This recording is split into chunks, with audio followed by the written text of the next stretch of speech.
everybody to the Single and Stiletto Show. I'm Suzanne Oshima, and I'm a matchmaker and dating coach at Dream Bachelor and Bachelorette, and I'm also the founder of Single and Stilettos. Today we have on our show Robert Manni, he's the author of The Guy's Guide to Love. And I'm so excited to have him here today because today he's talking about how to improve your chances at finding love. And I'm so excited. Robert, welcome to our show. Oh, welcome. Thanks so much for having me, Suzanne. Thank you, everybody. So, Robert, tell our audience a little bit about you before we jump into these awesome tips. Okay, my background's in advertising and marketing, and my novel is The Guy's Guide to Love. It's kind of a male Sex in the City about two guys competing for love, sex, power, and money in New York. It's a lot of fun. And I also do radio podcasts, Guys Radio. I've got a screenplay, the whole bit. I've got content built around this Guys brand, which is about when men and women can be at their best, everyone wins. Exactly. And ladies, I will tell you, if you like Sex in the City, which I loved, you will love his book. Trust me. I could not put it down. And I can't wait for the sequel. So let's talk about how to improve your chances at finding love. Number one, and I completely agree with you. I can't tell you how many times I've given this tip out, is to put the gadgets away. So Robert, tell us more about this. Well, it's an obvious one, but New York is such there's so many singles here, yet it can be such a lonely town. And I sit on the subway or in a bus or walk down the street, and it used to be that you could walk into a bar or walk into a restaurant or walk into a library or walk into a bookstore and you can just approach somebody. Hi, my name's Robert. Nowadays, it's really tough because everybody is glued to their phone. If you walk down the street, I guarantee you'll find at least half the people are on their phone. If you stand it waiting for the train or you're on the subway, it's more than that. And it's just, if you're going to be connected, addicted to your gadget, you're not going to be present. And you might miss out on meeting some really cool people. Now, I'm not saying you go meet your best, you're not going to meet everybody on the subway all the time, but you know what? Meeting people the organic way can be a lot of fun. So if you want to be available, and a lot of people are available, at least be mindful of the use of your gadgets. So if you want to check your email and all that, check it and put your phone away. You don't have to be glued to it all the time. And if you're going to listen to music, you're not going to meet people. Exactly, and that is very true. And I mean, I know you give the example of the subway, but I'm going to use a better example because I see this a lot, is when you're in Starbucks or in a coffee shop, wherever you are, or a restaurant, I see so many people, like you said, on their cell phones, on their iPad, or they have their iPod, their earphones in, and so many men tell me that women look unapproachable when they're like that because they feel like they'd be interrupting them. So like Robert said, you have to put those gadgets away, and if you want to meet someone organically, that's what you need to do, because it's just these gadgets are actually putting up a barrier between you and meeting somebody. Mm-hmm. Exactly. So your second tip is to pay attention. What do you mean by that? Well, to be present. So if, one way is to take out the earbuds when you're done with what you're doing. But then just be present and be available. If you go out someplace, be aware of the people who are in the same environment of you. If you take a class, get to know who else is in the class. Just be open and pay attention to what the possibilities are. Now, I say this to men just as much, if not more so, than women, because women are pretty good at paying attention.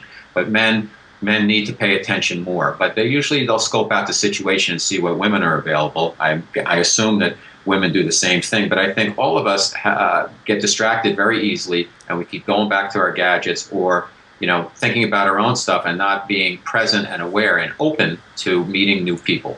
Well, and I'm going to add to your pay attention thing, because I find that a lot of women can be closed off and they kind of just wait for the man to approach. And, if you keep just waiting around for the man to approach, it's probably not happening for you, or the guy that's approaching you is probably not the guy that you actually want to meet. But is to get more curious. I want to just add to that, is to get more curious and ask questions, because I think, like you talked about with the gadgets, is we've become so closed off. Is before we used to just be curious and ask questions, and that opens you up to meeting more people. Yeah, definitely. Now, you don't want to spend like 2 hours with Mr. Whiskey Breath that you met at the bar to figure out he's married and has 3 kids. But you do want to be present that you could meet people and in an organic way. And I think it's always more fun to meet people organically. I've met my wife through Match.com. We went out once, and then things happened from there. Mm-hmm. Met a lot of people, great people online. However, it's always more fun, I think, to meet people the old-fashioned way. But it can work anyway. But the main thing is you have to be open and available to meet people. Exactly. All right. So your third tip is to get real. What do you mean by that? Well, I think a lot of people who are taking on dating after maybe a relationship, a breakup, or whatever, or getting back in the game, they're not realistic about who they are, what they want, and who would be right for them. And I think a lot of people that I met, at least online, they didn't really have a clue as to what they were looking for. They just went out to go out, get out there. And I guess that can work, but I think it's better if you have an understanding, like we're both, Suzanne and I, both in marketing and advertising. So you have to really understand your own personal brand, who you are, what makes you different, and then look at your target market, which is the available people out there of the opposite sex, and say, what makes me attractive to them? Which type of individuals from that group are going to be right for me? And what you sort of do is you sort of qualify the sales so ahead of time, so you can kind of figure out very quickly what you don't want and what you want, and you'll get closer to finding the person that's right for you. So I just mean by get real is feel realistic. Feel realistic about who you are, and be realistic about who the right person might be for you. A lot of guys, they're super critical of women, yet they're sitting home on the couch, drinking beer, hanging out with their friends, and they think, they're going to meet, a stripper or something, if that's their choice, or some type of, super hot model, but it's not realistic.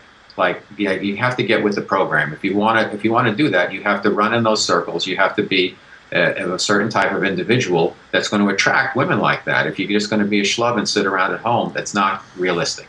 Right, but we're talking to a female audience, so let's talk about being realistic for women. And one of the things that I wanted to address is it's about not only being realistic, but I also want to add, because yes, you can be very specific about what you're looking for and get real in that way, but I also see women go to the opposite end of the spectrum where they're too picky. And as a matchmaker, like when I call a woman and I say, I have this great guy for you, and then she goes down in her mind her checklist after I tell her everything, and she's like, oh, he doesn't have this, and then she's like, I don't want to go out. And I'm like, really? Why don't you just go out and see if he's a good match? And I mean, if he's missing a couple of things, I don't think that should be a big deal unless they're core values.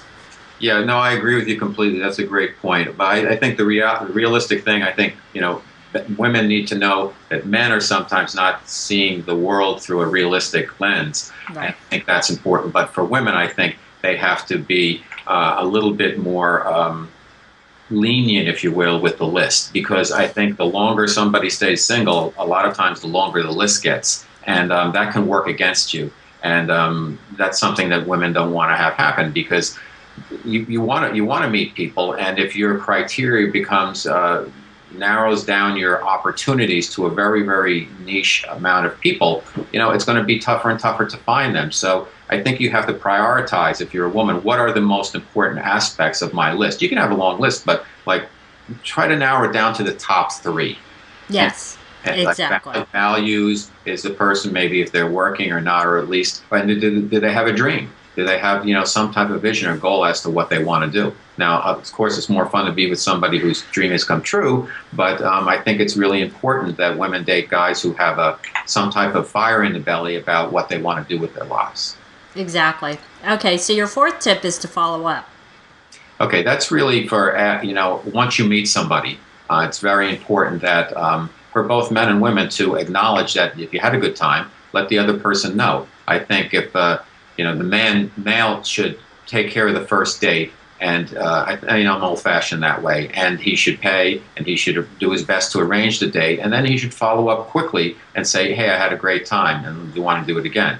And I think it's nice if the woman acknowledges that and makes sure that she's available, and that the two people can get together instead of just moving off, and 2 weeks transpires and the woman doesn't know, is the guy going to call? The guy's maybe he's has some other things to do. I think it's important that if you have a good time, then not let the opportunity slip away, that you acknowledge it and let the other person know, hey, this was fun, let's do it again. How hard is that?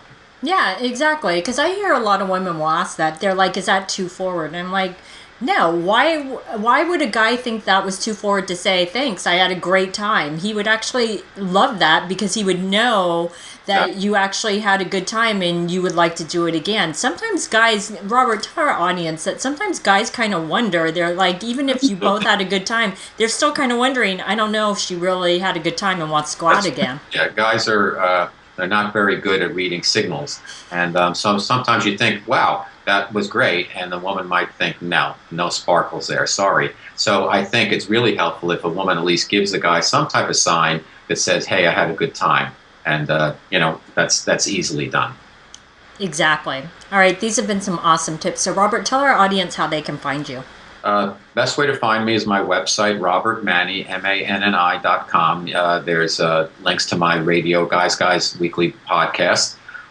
You can get free excerpts of the novel. There's videos on there, and there's over 240 blog posts about life, love, and the pursuit of happiness. And once again, the name of the book is Guy's Guide to Love. And you can also get some free excerpt there and learn how to buy it there. Awesome. Well, thanks everybody for joining us on the Single and Stiletto Show. Our show is available both in video format and podcast format. If you'd like to view the videos, you can go to singleandstilettos.com. And if you would like to get the podcast, you can download it from iTunes. And if you would like to get our free ebook on the 3 secrets guaranteed to attract any man based on scientific research, you can click right here on the video, or you can go to singleandstilettos.com.